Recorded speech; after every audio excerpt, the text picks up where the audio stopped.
后今天呢，中间这个大胃袋呢，他说他胃袋变小了，我们拭目以待，好吧？怎么就喝起闷酒了呢？不是酒啊，闷大窑了。张张打了一个雷霆巨主，对着这道菜，我这菜我再也不想碰。是我的碗啊！他刚那个嗝真的太夸张了，我只能说。我已经饱了，我已经想吐了。真假？你就吃一碗就饱了？被你喂饱了。不真，正常食量不都这样吗？真的吗？Hello， 大家好，欢迎来到离线玩家 Online 的频道。你到底是哪里人啊？哎，你别管，你别中国人。很复杂。哎，这一期性价比超级大挑战又来了。哎，我手上的这个手机呢是 iPhone。嘿，又 iPhone 了。小米17T Pro 啊，作为常年在国外游离的这个什么呀？游离的学子啊，学子，你看这次终于是归了呀！啊，归了。然后这个配置你为什么归要对着他说啊？不知道，这是某人的梗，好吧？哦，好嘞。非常想念你。我什么事啊？然后它的配置也是非常的硬核啊，天玑9500处理器，但是呢是一个短焦指纹啊，朋友们。OK。售价呢是4000起售，虽然是国博那个就相当于没有。3999。哦，3999。不到4000啊。1块钱还是。不要乱说。好。等你这个海归了很久了呀，给你准备了一份非常贵重的大礼啊！归了，4699起售的 nova 16 Ultra， 虽然我也不知道它 Ultra 在哪里，好像就比 nova 16多了个超广角，多了个红枫啊，前后红枫，懂不懂？好嘞。还多了个风味素皮。OK。为什么要说是风味素皮呢，朋友们？它这个上面啊，看着像素皮，但其实摸上去是硬的，很难讲这个质感，好吧？哎呀，我们 OPPO 被迫卷入了华米的战争之中啊！本来我们那是 vivo、荣耀、OPPO 一起的，但是今年他们两家太拉了，直接选上一代了。对，那两台你就直接选上一代完事了啊。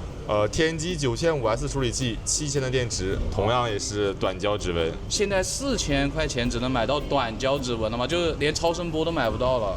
我真服了呀！但是我有一个3D 的浮雕背盖，怎么说？拍不出来啊，反正肉眼看还是对蛮明显的。那么相关的设置和流程呢，我们会打在公屏的某个地方。大家喜欢我们的视频，不要忘记了一键3连加关注，朋友们。OK。好的，那我们先来打王者吧。3台手机王者荣耀的设置又不一样。我的 OPPO 很正常啊，120帧加 HDR 最高画质。我这个呢是144加最高的画质啊。我是120帧加极高的画质，开不到最高。好的，极高，走吧。那你们就这样吧。开打吧，都开最高吧。引进游戏了，3台手机呢，只有中间的这台小米的亮度会稍微高一点啊。哎，今天确实是你好一点了。哎，其他2台稍微调一下啊，调的跟小米差不多啊。打了一会儿，听了一下声音啊，朋友们，发现是左边这个华为是最大的呀。怎么破音呢？最大吧？哎呀，今天比较意外，好吧。然后右边这个某木呢是最小的啊，它只是硬，但它小。刚好就是大中小，好吧。OK， 继续开打。调一样，好吧，调一样。依旧是3分钟，依旧是90帧。OK 吧，你这个 Reno 现在呢？看上去了，119了，120了。OK。刚刚被对面的镜单杀了呀，其实是残血，然后被他给收了。气不过，好吧，想怼一下的，就打开小米键盘绷不住了。这什么东西啊？映射这种怼的话，我的妈呀！这是小米的那个键盘非常方便呀，这就是狂暴引擎吧？我以后想换手机了，好吧？我们这把游戏才打了14。什么东西啊？你在说什么？我们这把游戏打了才14分钟，我的 OPPO 3分钟均衡模式就到了90帧。要跟大家说一下，我们现在在室内并不热，莫名其妙的27度啊。后来开了性能模式就没什么问题了。给旁边坐了意大利人，知道吧？我这个17T Pro 呢，全程没有任何问题，帧率也很稳啊。可能掉了个什么141，然后又回到了这个144。这人说什么呢？141叫掉吗？我最高也就120啊。OK。最低119啊。华为的表现还是不错的啊，比那位好多了。比意大利人好多了是吧？Signore， 第二把开打。第2把游戏我们增加一下负载呀，OPPO 打台超级HDR，高分辨率，触控增强这边也拉满了。好的，我这个小米能开的比较多啊。首先呢，这个显示增强打开，画面风格可以开 HDR 呀。再一个呢，触控增强里面虽然都是开的，但是把它拉高，好吧？哎，我们华为用户就是什么都不能调。我不知道那位意大利人上把都那么拉了，还加高负载干嘛呀 ？OPPO 这个如果打台超频响应的话，就会失效2个功能啊，那我就不开超频响应吧。妈妈咪呀！什么东西？第2把刚开，我被踢出去了，怎么回事啊？谁干的？不知道，某木吧？谁干的？你干的？某木吧？给你配一只啄木。这样的人吗？给你配一只啄木鸟，好吧？开打！你要讲呗。加了点负载，一进来依旧是90了，进来就90，太厉害了，直接拆性能。刚刚我们的急做成了一个超级大反杀呀！他在只有1个血的情况下被哪吒锁头了，然后呢，在临死前放出个2技能和1技能，把对面星矢换掉了，太帅了！你这是最牛的吉。表演成分好重啊！我为什么要拍他？就是因为我跟他表情是一样的。第2把王者唯5打了22分钟啊，超长待机啊！为什么呢？是因为我一个人奋力抵抗，然后4个队友非常的菜呀。4个队友哦，4个哦。然后我这个17T Pro 的表现呢，就是非常的好，然后很稳定，帧率网络没有任何问题。华为的帧率和网络也没有任何问题，那谁有问题呢？OPPO 插电性能模式也没有任何的问题，一直是120帧。好。现在 OPPO 只有90的电了。OK。小米还有92的电，华为还有95的电。为什么这么多啊？哈，你负载要低一点。那我们在这里看他们信号表现怎么样吧。我们已经在微信里面拍了1分钟的微信视频了啊，然后来发送一下点。好，华为是晚点了一点呢。OK， 小米已经发完了。爆杀。OK， 看一下华为哦，华为这边就还是在导出啊，但是华为的屏幕好亮啊，就只有小米的屏幕暗一点。你怎么不说话了？我们再下载一个1.6G 的游戏安装包啊，来吧，点。我们来看一下速度啊，哦，小米很快，华为也还可以，华为30多兆，小米40多兆，你 OPPO 13，不看了，13、14。OK， 小米已经下完了。依旧爆杀呀！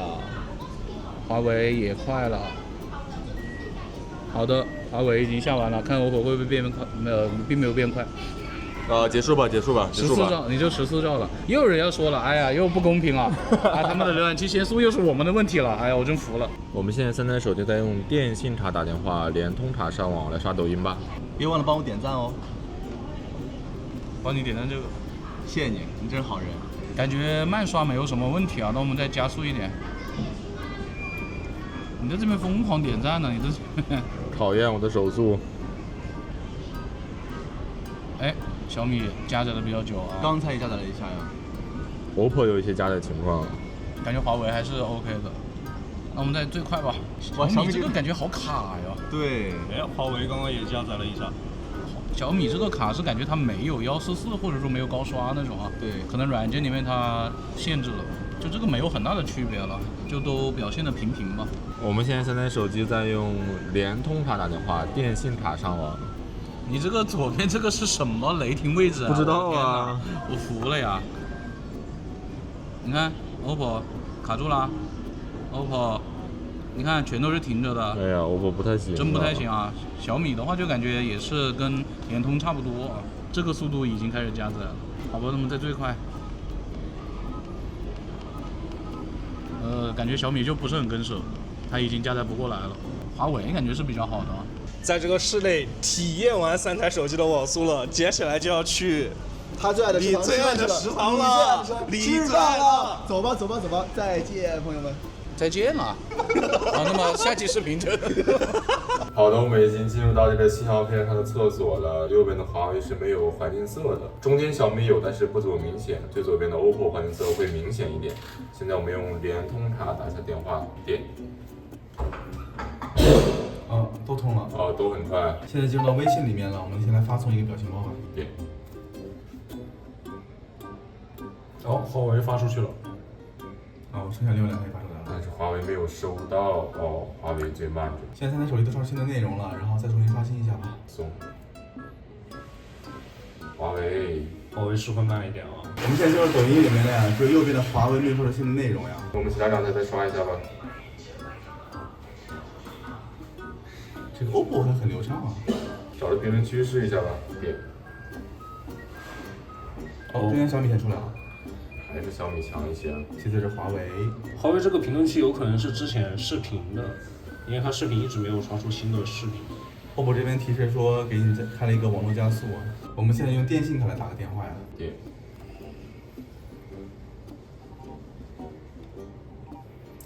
华为先通了，其次是 OPPO。小米加油！刚才联通不挺好的吗？小米也出来了。现在在微信里面发送3个表情啊，来吧。3、2、1，点。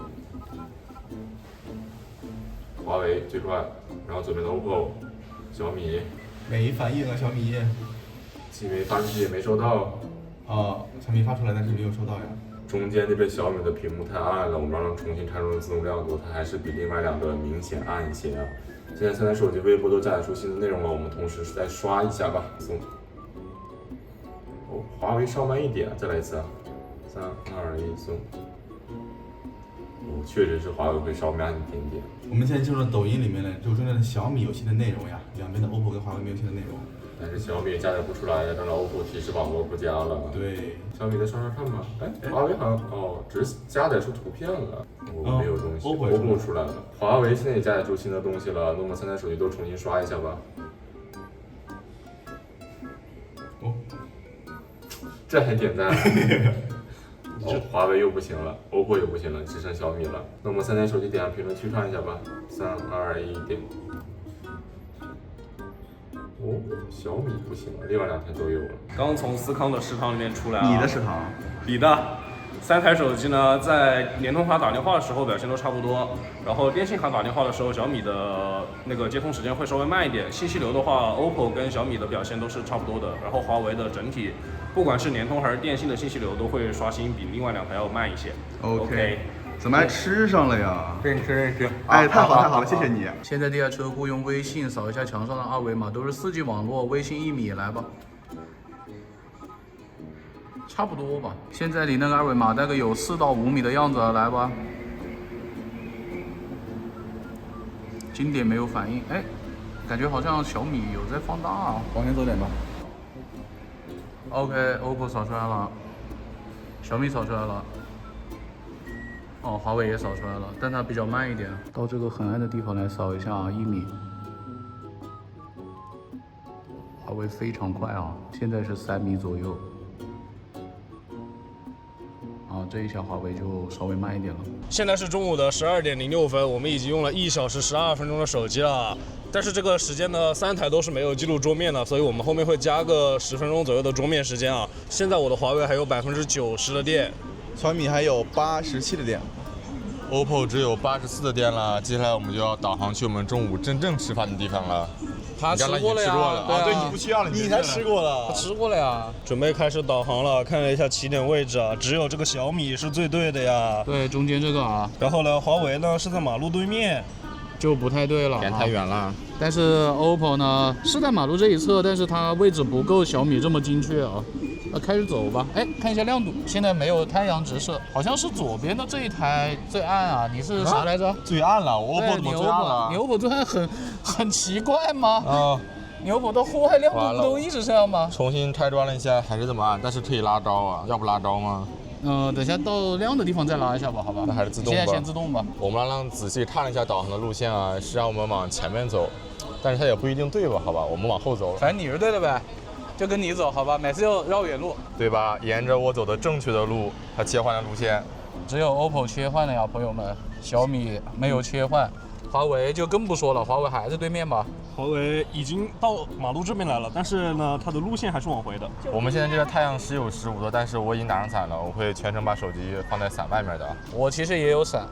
但是这个人呢，不知道为什么那么怕黑啊！往前走了这个10来米啊，华为已经重新规划路线了，怎么说呀？哎呀，小米没有规划路线，但实时位置是对的呀。你就是开局很顺风，现在就开始打逆风了呢。但它的实时位置好像还更新了一下，因为就是刚刚我们走的。它只是没规划啊。对，是的，终于规划了我的小米，我们现在已经到这个路口了呀。你这比他们慢了好多。但我觉得这个迟来的爱也是爱，好吧？我们现在已经过了一个马路啊，刚才呢3台手机的实时位置和这个路线规划都是几乎相同的呀。就全都是在他们规划的位置上，因为我们就是按照这个路线差不多走的。对，然后现在我们就过了路口了，导航是让我们往那边走，但是我不听话，往那边走，好吧？你什么时候听过话呢？目前呢，3台手机这个实时位置，这个 OPPO 跟这个华为呢，全都是已经到右边这个路上去了啊！大家看到了吗？那说明你们还卡着呢。然后我再看一下现在的亮度啊，现在是比较大太阳的，是小米是最亮的，中间的这一台大家看到了吗？往前走了，这是20米吧。3台手机的实时位置跟路线规划都是一样的。然后现在阴一点的就是华为这台最亮了，感觉华为的这个自动亮度就是比较的积极啊，积极，然后调节的也不是特别的灵敏啊，不积极。那你是什么呢？我是半积极。你他妈！OK 啊，朋友们，这个第2节路走完了，3台手机的实时位置跟路线规划都是一样的。现在呢到路口了呀，导航是规划让我们往马路的对面走。但是你们现在的位置是有点区别的，这个华为呢，它是不太对的呀，它是在这个马路中间的斑马线中间的，但是你们2个是在另一条斑马线中间的啊，都不对，其实都不对。现在路线是往对面走的呀，我们还是不听话，往路的另一边走。OK， 但是你们手机都要拿到伞外面啊。OK， 我们又做了一个路口呀，在张张的路上，3台手机的实时位置还是在他们的规划路线上面，跟我们正确的位置有点差。现在导航是让我们往那边斜对面走啊，但是我们决定还是发挥一下自己的想法呀。路向那么多就这么走吧。你想法能不能少一点啊？我刚刚这个 OPPO 导航不小心摁了一下退出啊，我还是重新继续导航。谢罪。路线跟他们是一样的。谢罪。走出来马路一点点啊，3台手机的实时位置都是对的啊。OK， 给我看一眼，啊，都是对的。OK， 往前走了没2步，OPPO 和小米切换新路线了，是直走加右转了。但其实这条路是一个小区的内部道路，我们是走不了的啊。华为是没有动的，说不好，因为这个内部道路我们没有门禁卡，确实进不去。说不定能走。你真的吗？你真的要走吗？尾随一下。今天这条路居然门是开的，那不走白不走嘛。哎，走啊。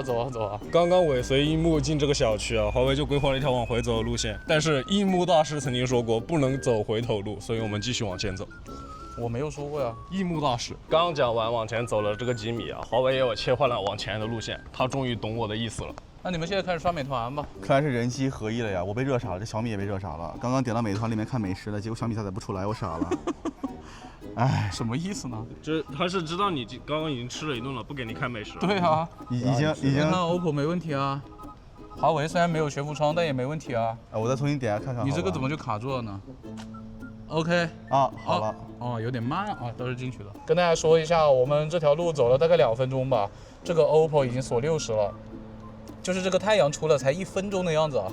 小米这边是没有问题的，但是它现在亮度确实比之前是要低一点了，但还是比 OPPO 要亮。华为这边的亮度也会比小米要低一点，但它是120帧啊，好离谱啊！你怎么办呢？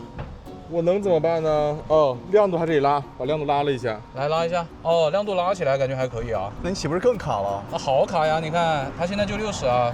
哎，等一下，你小米感觉也有一点点要卡了。现在好像还好啊。还好，就是。但是我感觉你刷上去没有之前流畅了，可能锁90了吧。华为这边是很明显的120，因为你们2个刷的时候是感觉右边这个华为要明显流畅一些啊。又走了1分多钟啊，我这个小米也是不负众望，锁到了60帧啊。你刷一下呀，来，你们2个60兄弟，有我亮吗？哎，等一下，你华为也锁了，华为也刚刚锁了啊，也锁了，3台手机全都锁60帧了，非常的棒。然后大家现在把亮度全都拉最高来，华为依旧就是那个没反应啊。你看一下，它拉这个就没有什么变化，看到没？小米好烫啊，现在。小米跟 OPPO 感觉是 OPPO 会稍亮一点点啊，拉最高，但是都很卡了，3台手机看不清了。你什么叫看不清了？是真瞎了，是看不到了，朋友们。这是最大亮度啊！这是 OPPO 的最高亮度，大家能看到吗？我已经拍不清了，我来遮一下啊，这是它它现在又掉下来了，来，你再拉一下。不好使了，回来一点，又回来一点了，回来一点。它刚爆暗，然后小米现在也挺暗的了。华为会比它稍微亮一点点啊。刚刚坚挺了1分钟，现在又不行了。哎呦，真的超暗啊！我的天哪，现在这3台手机就可以说是又卡又暗啊。刚刚那段路程无事发生啊，度过了一个平安夜啊。但是我的 OPPO 还是60帧。为什么我们要拍这一段呢？是因为有2个人说他们帧率回去了。首先我们来看一下华为，它也非常流畅啊。120，因为我们现在这个太阳不是特别的大，然后那一节路也比较阴一点啊，它已经回到120了，朋友们。你的小米呢？哎，小米也回到120了。OK， 就你 OPPO 还搁这锁呢。我是60吗？你这还不是60呢？我都甚至觉得你是45呢。啊，就这样吧，马上就要到吃饭的地方，等会儿大家总结了。导航了45分钟，朋友们，3台手机这个表现可谓是精彩纷呈呐，真的是。那个亮度方面的话呢，这个华为还是比较高一点的，然后这个小米是略弱，然后这个 OPPO 就拉到不知道哪里去了，时不时的突然降一个猛的，然后你帧率也是惨不忍睹啊。小米这个呢就是120，然后一段时间是90，然后就是60，你华为这个呢，也跟我差不多吧？华为这个没有90档啊，它直接就是120锁到60，然后温度降下来之后就回到120了。他们两个只是要共用这个麦克风啊。这个导航表现呢，其实 OPPO 跟小米也是各有优势啊。这个小米呢是实时位置都比较准确，但是在路线规划方面还是比这个 OPPO 略逊一筹。但这个华为呢也是比较拉呀，就都会慢一点。华为就是比他们两个会略差一点点嘛。对，这个刷信息流也慢，然后导航也慢啊，都慢。刷信息流不是你最慢吗？刚才卡那么久。不是啊，是他呀，他们俩在骂你。信息流刷了15分钟啊，张老板你说了，现在 OPPO 只有76的电了。现在小米有78。华为还有83的电啊！马上到吃饭的地方了，今天已经用了1小时57分钟的手机了，再加上5分钟左右的桌面时间的话，就是2小时02分钟左右。你才是0，你才是0，哎，我0.5。快点，你0.5啊！你真的，你真的这个人真的太夸张了。你看他已经离得很远了。吃饭之前本来想打金铲铲的，金铲铲有个赛季更新啊，应用商店下载了更新包下了半天，进游戏又下了半天。他们两个还没更新完呢。对啊，华为现在更新完了，这个小米和 OPPO 还没更新完，我就挂在这儿等他们两个更新完，吃完饭再打金铲铲吧。等会儿抢不着饭了。然后我们已经把这种便宜点的菜放到那边了，3个手机刚刚才更新完啊，所以我们就先拍照了，菜快上齐了，把这种贵的菜就放我面前了啊。吃饭之前呢，还是先由我来拍一下照片啊。1倍拍全部的菜，2倍拍单个的菜啊，因为这几台手机全都有长焦，但是好像长焦微距都可能差点意思啊，等下试一下。小米徕卡生动啊，华为默认的是这个关闭啊，那我就关闭了。华为是识别出来的美食，但是我怎么感觉它这么黄呢？这个颜色好奇怪啊。OPPO 的颜色就显得会正常一点，但是不是很好看啊。我觉得小米是最好看的，而且也不失真实啊。这个 OPPO 2倍炸了呀，我感觉。清晰度非常的低，这真的是 OPPO 吗？这真的是绿厂吗？哦，华为这个全景框就是颜色感觉有点奇怪，它拍出来都是那种绿绿的，你知道吗？哎，但它优化了之后感觉就好一点了。反正全景框里面我最喜欢的就是小米了，华为这个就是颜色感觉老飘呢，偏黄偏绿，感觉不好看。它可能拍完了之后会好一点啊。OPPO 这个2倍裁切真的清晰度太低了，这个全景框有点像他们那种1000多块钱的机器啊，就是不知道他们到底用了什么元器件，你知道吗？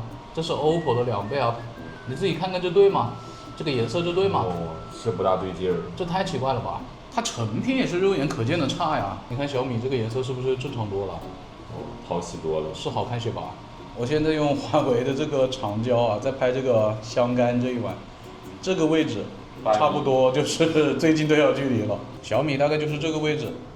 感觉比华为近不了多少啊，45厘米可能。OPPO 的这个长焦距离显得就比较近一点了啊，表现上车。对，30厘米左右吧，25到30厘米，反正这几台都是没有什么长焦微距的，都比较一般啊。我们吃饭期间呢，就还看 B 站1080P 原画的直播，并且打开了弹幕。现在3台手机亮度应该调到差不多了。感觉右边的2台会稍微亮一点，你的 OPPO 会稍微低一点点，调高一点点吧。然后今天呢，中间这个大胃袋呢，他说他胃袋变小了，我们拭目以待，好吧？怎么就喝起闷酒了呢？不是酒啊，闷大窑了。张张打了一个雷霆巨轮，对着这道菜，我那票再也不想碰。我的碗了，你已经第2碗了，我要服了。你们不也第2碗吗？我没有第2碗啊。你呢？我刚刚第1碗装饭都没装满，因为你给它装完了呀。这2碗饭也还好吧，今天这菜很好吃啊。还没吃完呢。没关系，先吃吧，好吧。他刚那个嗝真的太夸张了，我只能说。我已经饱了，我已经想吐了。真的假的？你就吃1碗就好了。被你喂饱了。不真，正常食量不都这样吗？真的吗？这是有点少了吧？我感觉，就不吃3、4碗什么的，我觉得这2碗也就刚好吧，就。你不要在镜头前面假惺惺的在这边吃蔬菜，好吧？我就想吃蔬菜。真的恶心，你这个人。芹菜非常好吃。看完30分钟 B 站的直播了呀，然后现在来看看电量吧，你先说。华为现在还有77的电，小米还有70的电。OPPO 68了。OK 吧？然后现在我们准备打金铲铲来看一下这个画质的负载。这个华为呢就最拉的呀，60超清加极高啊。都差不多呀，它一直都这样。然后这个 OPPO 呢也是不负众望，是60加超清加至臻，还行吧。然后我这个小米呢，昨天在没有更新版本之前呢是60加超清加至臻，然后今天更新完之后就是120加超清加至臻啊，朋友们。嗨到爆了，好吧？你又不能稳住。但是呢，为了照顾两个废物，好吧，所以就统一到60加超轻加极高了。OK， 就全都开这个了吧？对，是的，我们开打吧。要不然那个差距有点太大了。是的，是的。你说呀？哦，华为这个进游戏没有开高性能模式，还是感觉就30帧了。要不要开个高性能的？你看看吧，经典45帧吧，又是。是的。确实没有60啊，朋友们。那我就这么玩了。你们两个现在是什么帧数啊60帧能怎么样呢？老稳了。你也晕碳了是吧？你也晕碳了是吧？好机会来了，朋友们。吃完饭了啊，饭后打了一把金铲铲，现在是下午的2点44分，我的华为还有68的电，小米还有62的电。OK。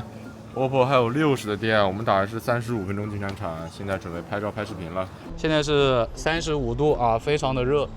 然后呢，我们准备来录像了，这2个人已经站在那边了，要被热死了。都是4K 60帧，没有问题啊。好，现在就开始录像了，我们先来拖一下吧。左边的 OPPO 0.6倍 ，OK， 它是可以切的啊。好，1倍是切了，3.5倍也切了啊。但是感觉它3.5倍这个曝光有点高哈，它最高是18倍，大家看一下这个变态的这笑呢。小米这边好像只有1倍，我看能不能点啊？小米这边可以切吗？它没有超广角，5倍也没有切，所以它在录制过程中4K 60帧是不能切镜头的。拉完了，朋友们。它只能够手动切到最小的就是1倍了，4K 60帧。最后看一下右边的华为啊 ，OK， 录制过程中超广角是可以切的，但感觉有点卡。超广角显示13毫米啊，哎呦，它现在已经掉帧了，朋友们。它现在哇，好卡这个情况。OK， 长焦也切了，它最高是20倍，但是非常的卡啊，这个，我的天呐。好，这是它20倍的效果，切回1倍，现在可以看一下这个屏幕取景框。华为已经掉帧了，已经绝对没有60帧了，好卡，其他2台都还是 OK 的啊。但是 OPPO 的屏幕是比较亮一点的，果然 OPPO 感觉在拍照啊什么的是有白名单的。OK， 现在慢慢向他们走过去啊。好，这就是行走的防抖效果了，我已经看不太出来了，因为小米的屏幕非常的暗。好，现在我走了转圈啊。你们要中暑了跟我说一声好吧。哎呦我的天哪！这个华为已经很卡了啊，小米很暗 ，OPPO 还行。现在我斜着离远一点，现在我们跑过去啊。OK， 这是跑动的效果。等一下，华为这边连30帧都没有了，朋友们，巨卡，可以拍清楚吗？我天哪 ，PPT 了 ，PPT 了，这已经 PPT 了，华为这边啊。我的天哪！好，现在快速的转圈。希望它的 OK，OPPO 也掉帧了，变成60帧了，只有小米还是。60帧的啊 ，OPPO 不是60帧啊 ，OPPO 是30帧了，它取景框已经开始卡了。哎呦我的天呐！现在3台手机录了2分多钟的像4K 60帧，它们现在的屏幕的这个帧率是3种不同的帧率了，只有小米是60帧，是很流畅的。华为这边30帧都没有了，朋友们。然后 OPPO 这边是30帧啊。我们准备用前置来录一下像，但是呢，朋友们 ，OPPO 4K 60。小米 4K 30，并且它不能缩，华为 4K 60，它默认是没有缩的，我们给它缩到最广了。你从这个范围来看的话，就已经是 OPPO 赢了呀。然后华为跟小米，华为要稍微广一点。哎呀，我的天呐！好眼够实的，来做下3台手机的前置录像啊。又开始。左边这个 OPPO 的话偏红润一点，我个人比较喜欢。然后中间这个小米有点偏干白啊，然后华为这已经卡了不知道。对，华为已经非常卡了，就还行吧。它那个已经只有10几帧了，感觉。但感觉显示这个还挺帅的啊，中间这个小米是最丑的。我们现在是在阴凉底下啊，现在你跑到太阳底下去吧。OK。大家感受一下这个防抖，再转一下。我说真的，屏幕都看不清了。是看不清，大家就看一下吧。眩光也察觉不到啊。哎呀，但是我看一下这个宽容度，感觉中间的小米好像会稍微差一点吧。对，是的，好像是的啊。左边这个 OPPO 还是比较讨喜，然后帧率也是 OK 的。这个华为真的，因为我确实有点看不到屏幕了，朋友们。这个华为上监控了这个帧率，我的妈呀！这不是我戴墨镜的原因啊，是他们确实都已经不太亮了这个屏幕。我的神啊，那都停吧。就这样吧。嗯。现在用3台手机的前置人像模式来拍一下照啊。从他们现在取景框上显示出来的，我是最喜欢 OPPO 这边的效果的。小米呢，它在人像的这个前置上，它就有0.8倍了，它已经说了，其他都是默认的，我们没有特意去选什么。现在到太阳底下了，我们再来一张顺光，来3、2、1，我们再用他们的前置拍照模式再来一张，还是顺光啊，都缩到最广了啊，来吧，3、2、1，现在又没在太阳底下了，再来一张啊，我还是比较喜欢 OPPO 的效果，而且 OPPO 还比较广啊。OK 啊，我们再拍一下人像啊，这3台手机的人像模式都有这么3个或者4个焦段啊，那我们就用1倍、2倍和长焦的这个原生焦段吧啊，华为这边有个5.6倍就不拍了。顺光都是默认的，我们没有去调的。小米这边好像用的就是大师，因为现在屏幕真的挺暗的，我已经真的有点看不太清楚它们到底有什么区别了，大家就多看一下成片啊。只有小米这边是5倍了，其他2个都是3.5左右啊。这里大家就多看一下吧，因为我真的看不清了。但是我感觉其实 OPPO 这边还是显得会稍微舒服一点啊。再到阴影底下拍一张啊，不是拍一张，拍一组啊。啊，别动了。其实到了阴影底下，感觉华为也还可以了。OPPO 的这个实时虚化是最明显的，2倍我感觉 OPPO 的还是挺好看的。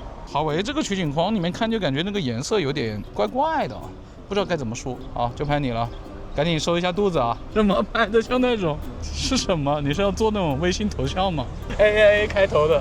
接下来呢，就再用他们的拍照模式来拍人照了啊，也会拍点人啊，然后也会拍点景啊。就先拍着吧，还是你们2个吧，我们就不要他们在太阳底下，这个太夸张了。OPPO 这个取景框确实还是显得会比较自然一点，小米这个就显得有点发冷，华为这个就显得阴影太重了啊。但是到了主摄之后，华为这边就一下子就提起来了，超广角还是显得会阴影比较重一点。小米这边就感觉没什么区别啊，小米这边还是用的徕卡生动啊，华为那边依旧什么都没有调。OPPO 这个裁焦灯确实感觉没有很清楚哎，我从取景器上看都感觉不是很清楚。华为这个也显得不是特别清楚，假假的。这个裁焦段感觉小米会好一点啊，建议多拍点微信头像。它身后就是开福4，来长沙玩的朋友估计很多都来过。我现在准备拍一下对面的开福4啊，依旧从超广角开始，因为这几台手机的屏幕都比较暗了，大家就多看一下照片啊。我就不多说了，但是我从这个取景框上能感觉到华为的这个处理还是显得有一点过的啊，因为它自己会跳那种 AI 出来，什么蓝天呐、那些东西，排切焦段就不拍了，直接拍那个长焦的原生焦段，会有点区别，所以拍到的位置可能不太一样，这肯定就是个大顺光了。我感觉小米的还可以啊，华为这边是取景框上在长焦显得最不清晰的，接下来直接来一个10倍哦，小米的是明显要清楚一点，这当然嘛，它是5倍的长焦原生焦段呢，但是华为确实不太清楚，到长焦之后就感觉一般般了。我再来一个20倍拍一下这个建筑的顶端和后面的楼啊，小米确实还蛮清楚的，但是成片是不一定的哦，成片就看他们的优化喽，都有长焦，来个60，还是拍刚刚那个建筑的顶端啊。OPPO 这边已经显示它把 AI 自动开启了，我们也不关了。小米这边是没有提示我的开了 AI 什么的，但有可能也是开了啊。我发现了一个问题，朋友们，华为这个60倍大家看到了吗？它是没有那个小框的，你看这边是有小框的哦。华为这个没有那个小框，然后我有点找不到那个位置，它是不是要开这个啊？不行啊，没有啊，这个是要在哪设置吗？可能是我没开，但是它确实现在这个状况下是没有的。对，它默认情况下就是没有的，而且确实感觉它的取景框是最糊的。再拍一下这边的一些街景吧，不拍超广角了，因为我觉得这3台手机其实它们的影像能力也就那样了。其实颜色上小米跟 OPPO 其实都还行，我反而可能还会觉得小米的这个颜色更加真实一点的。其实这个叶子是没有那么翠绿的，是稍微带点黄的。现在再拍一下这个叶子啊，好热，朋友们，就这边呢，就用1倍跟长焦吧，这个小米会比较真实一点。华为这边就显得太蓝了呀，就特别冷了。长焦我感觉 OPPO 的这个光线的感觉要稍微弱一点，感觉华为这边也还可以，但是它就感觉它颜色有点蓝啊。好眼狗屎，终于拍完了，我这他妈热死！还讲方言。现在看电啊，这个现在的 OPPO 还有53的电。OK， 已经看不到屏幕了，好暗呐。小米还有54，屏幕略亮一点啊。然后这个华为呢还有62。然后现在是下午的3点18分，已经使用了3小时54分钟的手机了。OK 吧。然后接下来呢，我们要坐地铁前往南门口，然后从中刷30分钟信息流啊。已经开始刷抖音了呀，朋友们。你这个也还好吧？啥意思呢？为什么要限制我的发挥啊？让你休息一下。好，休息吧，休息啊。车来了，车来了，朋友们。刷了10分钟抖音了，现在换小红书，还蛮健康的啊。你世界杯支持阿根廷是吧？对，是的。新天地铁上面只刷了20分钟信息流啊，我们就到了。那剩下10分钟我们找时候再补吧。非常牛逼的华子的百度地图依旧没有适配步行轨迹，所以我们还是今天要用高德地图步行轨迹穿一下南门口的巷子。他的声音感觉便秘了，我的妈，听着好难受啊！你别听。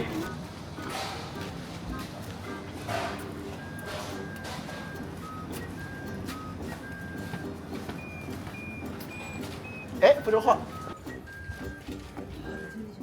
走了800多米，看一下3台手机的轨迹啊。非常的恐怖，朋友们，我先说一下华为啊，就是我们的起点跟它这个起点完全就不是一回事啊。居然在这边横穿了一下马路，大家看到了吗？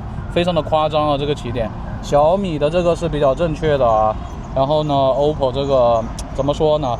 首先起点位置就不是很对了，它还往下走了就更不对了啊，这很夸张了呀。就只有小米是比较 OK 一点的。接下来这段路呢，只有华为会稍微在路上一点，它虽然一开始不行，但它后面还可以了。小米就整体偏上了 ，OPPO 也整体偏上了。回头路这一段，那毫无疑问就是小米牛逼了，那没什么好说的啊，它的轨迹就是非常正确啊，你们就都交错了一下呀。接下来这一段路呢，3台手机全都有点偏路的上面了呀，就都一般般吧，好吧。朋友们，这个华为的这个软件是有点问题的，你看它经常就是这样拖不动啊。就是有一下又会好，我们就很恶心啊这个东西。我们其实之前那个 nova 16也有这个问题，但是我们就没有，我们以为是软件问题，但是发现其他2台是没这个问题了。这一次才确定可能是这个鸿蒙的软件有点问题，是 bug 恶心，不是我们恶心啊。接下来就是往学校门口这一段路了，华为这边 OK 啊，小米这边稍微偏上一点，OPPO 这边呢也会稍微偏上一点了。接下来那一段崎岖的小巷子呢，华为这边就感觉没有什么很明显的波折了，OPPO 这边还行，小米这边也不太行啊。2栋楼之间的话，华为就比较拉了，它已经到前面这一栋楼上面了。小米的位置非常的精准，OPPO 呢也稍微到楼上一点，会比华为好一点啊。拐到文庙屏巷这一节，3台手机前半程只有 OPPO 会稍微好一点啊。确实，它比较在路上啊。后半程的话，3台手机都表现一般般了，都偏出路了。最后的主坛街，我觉得是左边的 OPPO 会稍微准一点，因为上面有很多建筑，我们只能弯弯曲曲的走。小米这边太朝上了，华为就是太朝下了。那总体来说的话，感觉各有优劣吧。我感觉小米可能会好一点，它在一些比较有难度的地方是比较准的。走完轨迹了，现在我们用3台手机、高德地图、车载导航，然后穿下南葫芦隧道，重点关注他们在赛道中的表现吧。 OK 啊，前往南门口啊，忘了一句。不是前往南门口啊，呸，前往那个忘了，还说错了。我们已经上车了，3台手机全都有车道级导航啊，但是只有右边的华为现在的车道是对的呀。是的，现在它是错的啊，现在它又错了，因为我们刚刚又并到左边来了。但是之前那一段其实华为是稍微对一点的。然后现在华为是不是亮度最高？因为它晒到太阳了吧？我们到这边来看一下。哦 ，OPPO 这边亮度起来了。好像现在华为也很亮啊，但是现在可以看到，就是华为它有点跟我们实际的进程不太一样啊。大家看到了吗？我们现在其实是排在这个车后面的，所以这2台是对的。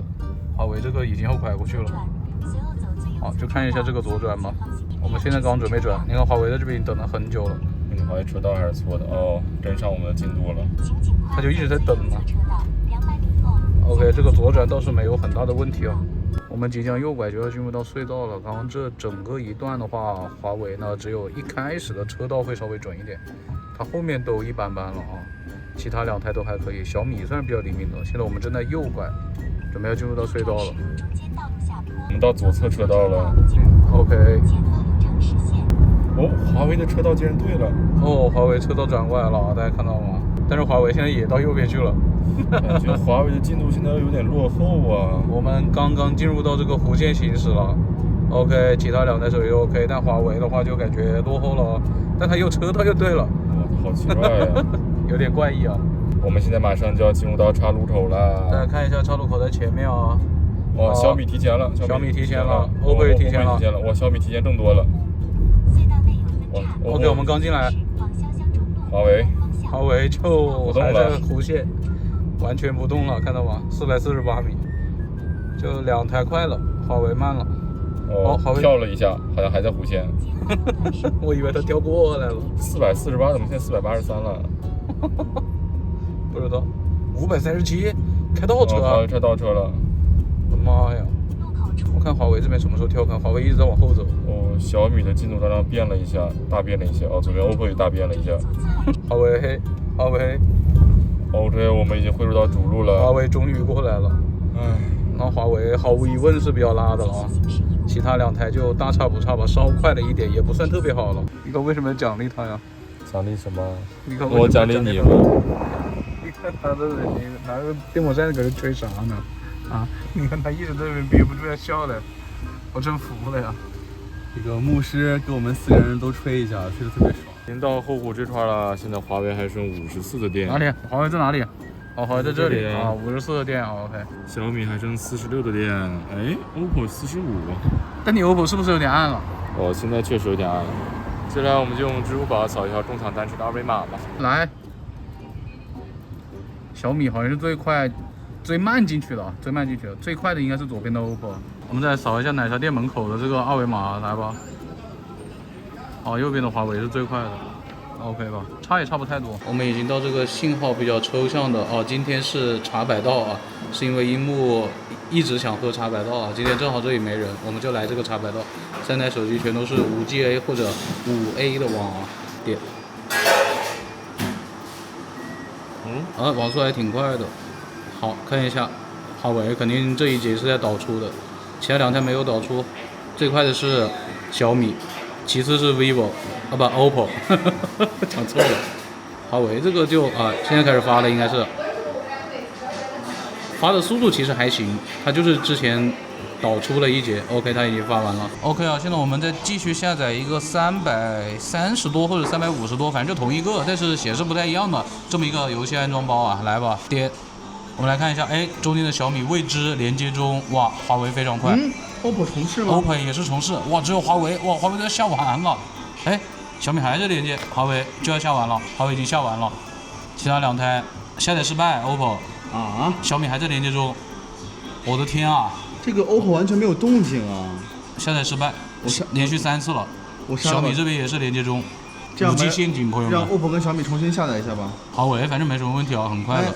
OK， 这一次就好了。OK，OPPO 40兆 ，OPPO 这一次又不限速了。OPPO 哇，非常快 ，OPPO 非常快。小米这边大概是11，小米这边还是比较慢一点的，而且没有人跟他抢了，现在他接到5G 网了。来打王者10v10了，朋友们。然后呢，他们相关的负载设置呢都恢复到了默认的，然后他们的这个画质选项呢都是跟早上一样，都是各自能开高的最高呀。然后我的是最高的，然后你这个 OPPO 呢是次高，然后你这个就是最低。OPPO 那个就是120加什么？就是正常120加 HDR 嘛。对。你是144呗？对。我这个也是正常的华为的120加次高。不是华为的120。你别管，收钱了是吧？我们跟安卓是不一样的。哦。你以后比赛这个几升1了哈 ？OPPO 又是90啊。经典，直接开吧，直接开吧。开了，稳不住的。OPPO 开了性能模式之后就是120了。OK 吧，回去了。跟大家说一下，就是这2个人点了一杯一模一样的放着喝，粉粉的呢。哎呦我的天哪，太恶心了。这个王者10v10我们打了16分半，依旧是 OPPO 开局90帧，开了性能模式就没什么问题了。另外2台手机任何问题都没有啊。第2把呢，我们就打开一下超级 HDR 和什么高画质这个。对啊，就跟上午一样嘛。你也是吧？对。你没得开啊？我没得开。好。OK， 现在是樱木要给我们报告一下他的手机现在是个什么情况，然后同时也拍到了我们思康的大卫带啊。90了吗？90了。90了，刚90了。刚要说，我这把全程是性能模式。哦，刚要说是120一直稳住了性能模式，现在就到90帧了，朋友们。稳不住了。这把游戏才打了11分半。这里没有任何问题啊，144啊。你就是一直没有掉过吗？没有掉过。OK 吧，你呢？我最低见到了一个104，然后其他的时候打团一般也是114以上。OK， 正好就结束了，我还没复活呢，我还想看能不能回来呢。回不来了。12分钟，现在 OPPO 还有32的电，小米还有31的电，华为还有43的电。今天我们已经用了5小时32分钟的手机了啊！但是我们今天还有一些事情没干的，比如说少了10分钟的信息流，然后还没有看视频啊什么的。对，是的。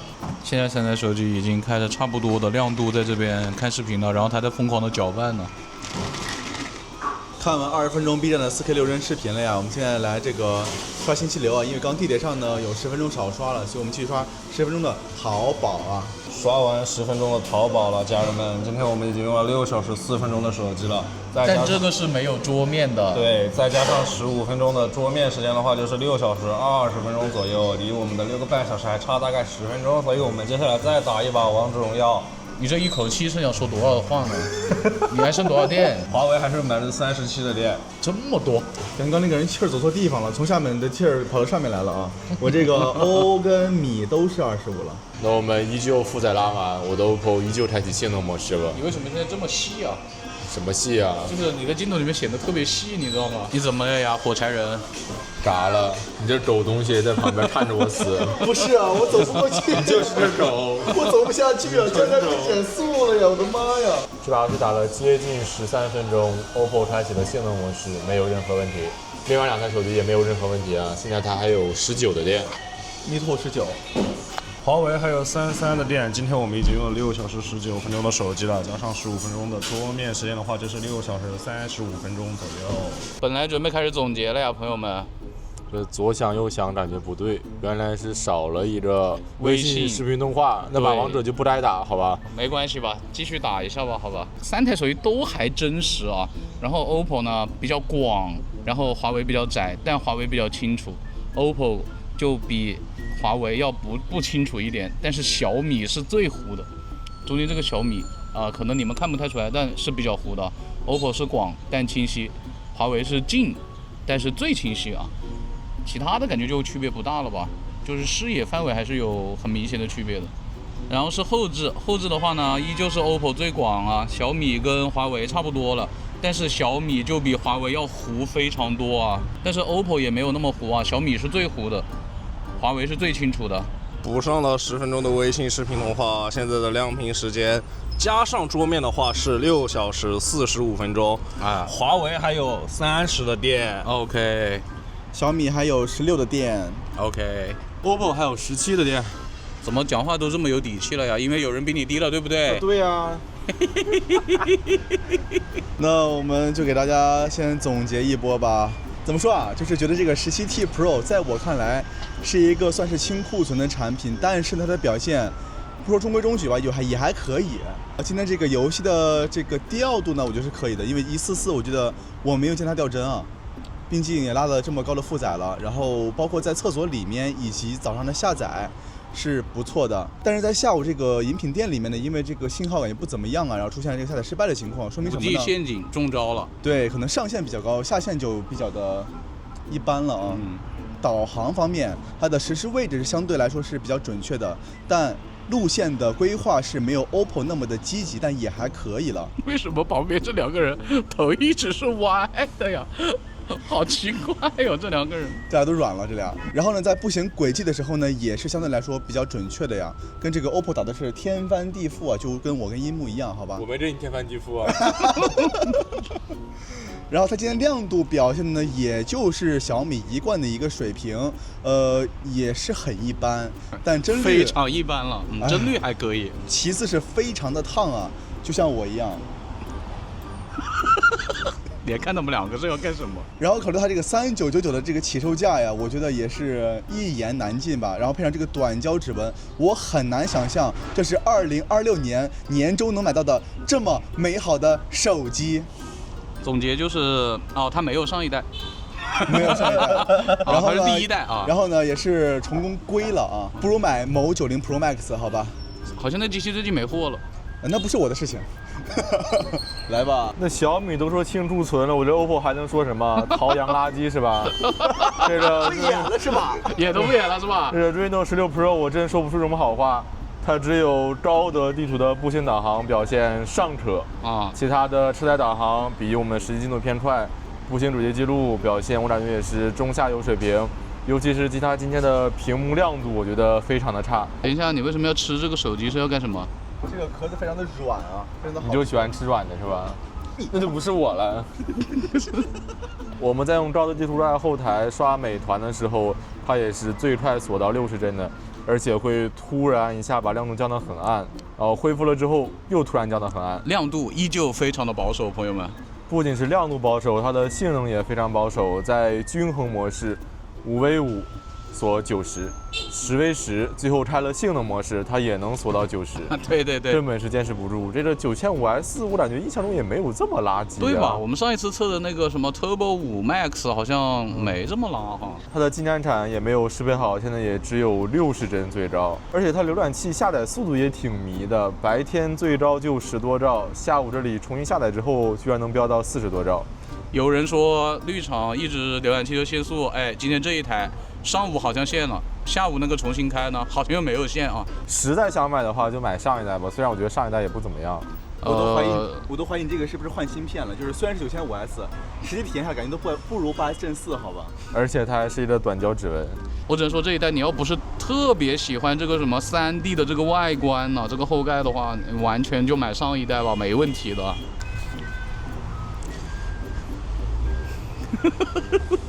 贴这么近干嘛呢？宝贝儿，谁他妈是你宝贝儿啊？滚啊！一个清库存啊，一个淘洋垃圾，那我这叫什么？我这叫国产之光啊，懂不懂？确实还可以。709010S，虽然我不知道它比 Nova 16 Ultra 在哪里，表现好的地方就是在常规状态下的信号还是不错的。你自己都没在吹了吧？确实没什么可吹的。亮度还可以啦，亮度还可以啊，在户外刷美团的时候锁帧锁的也挺晚的，对，而且恢复的也挺快的啊。但是它在拍照的时候锁帧是锁的最猛的，然后它的游戏表现呢，虽然画质开不了那么高啊，但是在王者荣耀里面的帧数维持的还是挺不错的。Mate 80 Pro Max 一样的呀。对啊，我们画质都是一样的呀。确实啊，指纹也是一样的呀。之前先说一下，这个机子我实在是没有什么可吹的地方了，我直接开始吐槽吧。这个玩意儿你不觉得特别的丑吗？我只能说这个上面的质感确实蛮差的，而且它底下这块我不知道是不是玻璃啊，但是摸上去挺像塑料的，而且非常沾指纹。好吧，然后我还不要乱说啊，我们只是感觉啊，感觉，而且你不觉得它正面的黑边特别的粗吗？啊，比其他的是要粗一点。它的起售价好像是4699哦，这样的产品力，我只能说不如去买上一代或者上上代或者上代，要么就买 Mate 80吧，好吧？对啊，感觉都好一点啊。是的，导航。所有跟定位有关的东西，我感觉都挺差的，就是感觉反应都有点慢一拍了。对，而且它的步行轨迹那个开头，我真的是受不了了。我当时开始记录的时候，我看着它那个起点，我就觉得这太对劲了，这记录到哪里去了呀？啊，续航是它的一个优势，然后就没了。接下来我们就等天黑，给大师拍夜景吧。我要不先总结一下他们白天的拍照吧。我首先想吐槽这3台手机，就是在那个阳光下啊，那个屏幕都非常的暗了。OPPO 呢是能感觉到一点白名单的，但是可能阳光太强烈了，就最后还是比较暗，并且它也掉帧了。小米呢没有掉帧，但是屏幕非常的暗，从一开始就不亮啊。华为呢就锁帧锁得非常的严重，但是亮度呢还尚可吧。虽然这3台手机全都有长焦镜头，但是它们可以说都没有长焦微距啊，顶多也就是个特写的那么个焦段了。nova 16 Ultra 呢对比 nova 16呢是多了一个超广角的，然后主摄也是多了光学防抖，但是呢它的拍照其实跟 nova 16其实整体用下来不会觉得有特别大的区别啊，而且它在拍美食的时候离得比较近的时候，它那个取景框上的颜色是会显得比较难看的，就是偏黄偏绿色那种感觉，但是处理之后可能会稍微好一点啊。小米呢，我以为它用的是跟 K90 Pro Max 或者小米17系列的那个长焦是一样的，但实际上还是有点区别的，就比他们的感觉要更差一点。但是它的超广角呢，又比他们好一点。整体的拍照在今天我可能比较满意的就是这台小米了，虽然它颜色也没有说那么真实，但是它在全场景的表现下，那个风格是我比较喜欢的。OPPO 今天拉就拉在那个2倍的裁切上，那个2倍的裁切真的挺难看的，而且感觉很糊啊。从刚刚的那个微信视频的表现来看的话，可能最好的还是 OPPO 吧，它又广，然后也比较清晰。小米就是最拉的，前后都比较糊，而且视野也不是那么的广啊。华为呢就是比较清楚，但是视野呢就最窄了，前后都比较窄啊。然后今天还发现了一个问题，就是小米的这个镜头的配置其实是阉割了蛮多的，它在4K 60帧的情况下，只能用它的后置主摄啊，然后前置呢最高也只有4K 30帧，其他2台都是可以4K 60帧的。你怎么说啊？为什么你每次都用到这种机器啊？4K 60帧老拍不了啊？我觉得这应该不是我一个人的问题，就是得反思一下现在这个涨价的问题，好吧？那么晚上的夜景呢，我们就等天黑了再给大家拍一下，再进行一波小小的总结吧。OK， 朋友们，天已经完全黑了，我们在后湖这边找了一块非常暗的地方，比我们平时拍夜景的地方还要暗一点。我现在是站在一个这种有光的地方，所以大家才能看到我啊。还是3台手机4K 60帧来录一下像，好吧？现在你能够看到的就是华为这边颜色非常奇怪，看到没有？这个主摄怎么那么绿啊？对，超级绿啊！拍出来正绿了，这非常奇怪啊，这个颜色，而且感觉有很多的伪色啊。颜色这边的话，小米是看的会比较正常一点啊 ，OPPO 这边就偏黄偏绿了啊。大家看一下，就是小米呢，它切到0.6倍，就是超广角之后，它就是4K 30帧了。所以呢，我们就还是从1倍开始吧，反正它白天都不能切嘛，对吧？但是它的长焦其实是可以拍4K 60帧的，只要你从长焦开始拍就行，它只是切不过去啊。直接就不看超广角了，从1倍开始拍了啊。好，现在是3台手机1倍，我慢慢的向他们走过去。我从全景框里面看，感觉小米还是不错的啊，主摄还可以。OPPO 这边显得有点糊，华为这边就感觉伪色特别严重，确实挺暗的，大家能看到吗？这是 OPPO 对着它的脸啊，你能看到我吗？这是小米对着它的脸，就小米虽然暗，但是感觉也还清楚，你知道吗？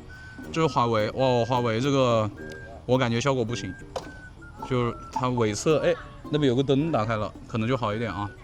它这个太多这种干扰了呀。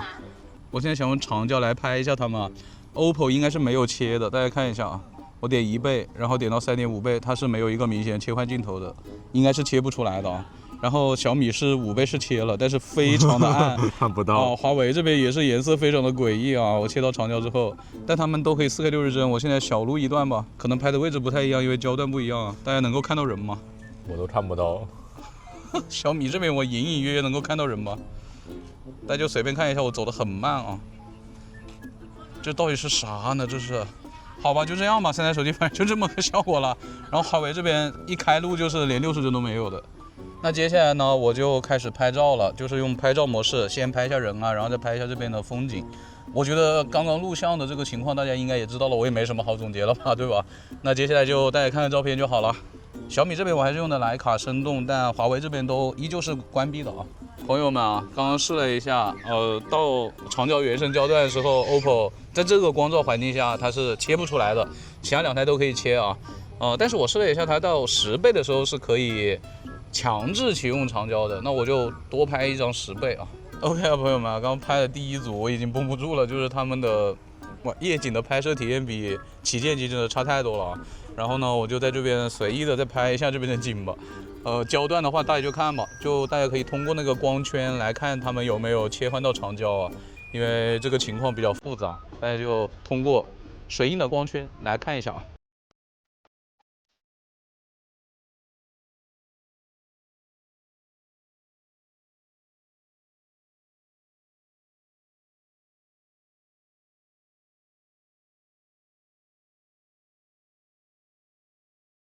刚刚在这里拍了一下月亮啊，这个华为其实它是默认的启用那个望月模式，但是我把它关了，就变成夜景增强了，所以拍出来是效果。但是我看了一下成片，感觉 OPPO 这边有可能是启动了一些什么月亮的模式啊，那我华为这边就再重新用望月模式拍一张。小米这边是没有别的可以让你选的东西了，就不用他们那个月亮模式，他们自动的会切一个什么望月模式啊，主要是华为啊。